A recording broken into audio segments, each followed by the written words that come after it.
एक छोटे से गांव में एक किसान अपने बेटे के साथ रहता था। उसके पास ज्यादा धन नहीं था, लेकिन उसके पास अटूट विश्वास था।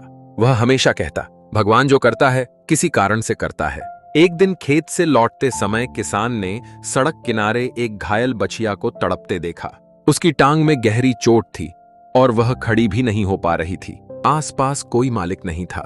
किसान उसे अपनी गाड़ी में डालकर घर ले आया, उसकी मरहम पट्टी की, दवा दी और कई रातें उसकी देखभाल में जागकर बिताईं।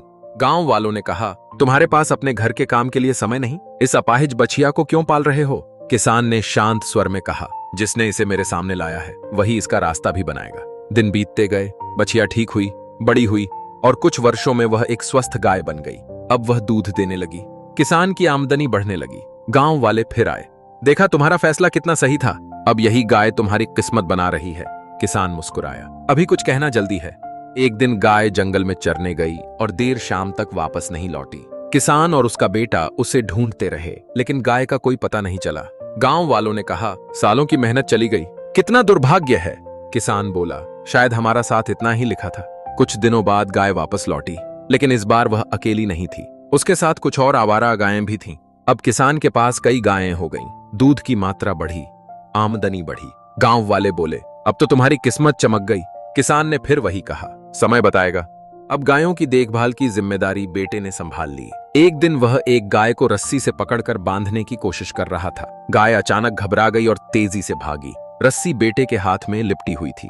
वह जमीन पर घसीटता चला गया और उसकी टांग बुरी तरह चोटिल हो गई। डॉक्टर ने कहा, हड्डी टूट गई है। गांव वाले फिर इकट्ठा हुए, अगर इतनी गायें न होती तो यह हादसा भी न होता।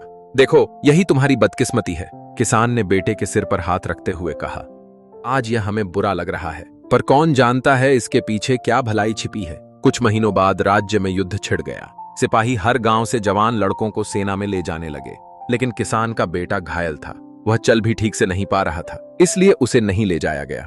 बाकी गांव के कई लड़के युद्ध में चले गए। गांव में मातम जैसा माहौल था। अब गांव वालों को समझ आया, जिसे वे दुर्भाग्य कह रहे थे वही बेटे की सुरक्षा बन गया। गांव वालों ने पूछा, तुम हर हाल में शांत कैसे रहते हो? किसान बोला, दो बातें याद रखो। पहली, दूसरों की बातों को अपनी शांति से बड़ा मत बनने दो। अगर तारीफ से खुश और आलोचना से दुखी हो गए तो समझ लो तुमने अपनी जिंदगी की चाबी किसी और को दे दी। दूसरी, किसी भी घटना पर तुरंत फैसला मत सुनाओ। जिंदगी एक लंबी कहानी है। एक अध्याय देखकर पूरी किताब का निष्कर्ष नहीं निकाला जाता। हमारे हाथ में सिर्फ हमारे कर्म हैं, परिणाम ऊपर वाले के हाथ में है।